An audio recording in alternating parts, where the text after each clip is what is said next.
Il y a 1,4 million d'années, le nord du Québec a connu un événement rarissime. Un météorite s'est écrasé dans ce qui forme aujourd'hui la péninsule d'Ungava. L'impact a laissé derrière lui un cratère spectaculaire occupé par un lac. Les auteurs de notre 8e découverte de l'année ont prouvé que ce lac est resté liquide même au plus fort des glaciations et a conservé intacte l'histoire climatique de la région.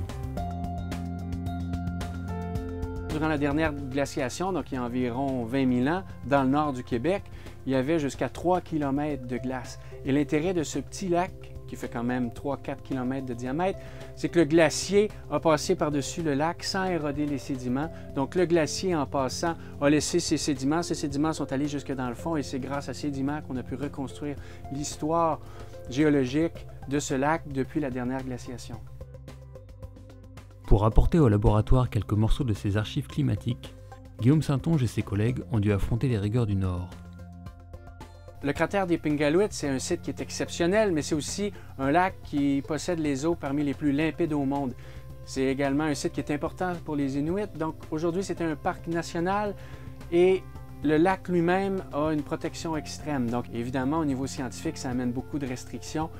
On parle de pas d'essence, pas d'instruments qui fonctionnaient avec de l'huile. Donc tout le matériel devait être transporté à traîneau sur notre dos. Il a fallu forer carrément à main, donc en activant le carottier de façon manuelle. Donc ça a été une expédition sur le plan physique très difficile, mais avec l'aide des Inuits puis de tous les scientifiques, on a réussi malgré tout à remonter une longue séquence sédimentaire de l'ordre de 9 mètres, mais ça nous a poussé au bout de nos limites physiques. Alors ici, on voit une carotte sédimentaire un peu comme celle qui a été prélevée au cratère des Pingaluit.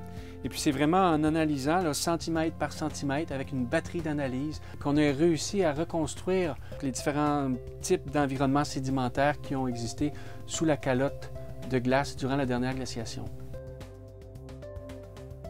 L'étude qui a été publiée, elle a été publiée par mon étudiant Hervé Guillard, un étudiant au doctorat. Donc c'est lui qui a réussi à prendre tous les morceaux du puzzle et les mettre ensemble pour raconter l'histoire.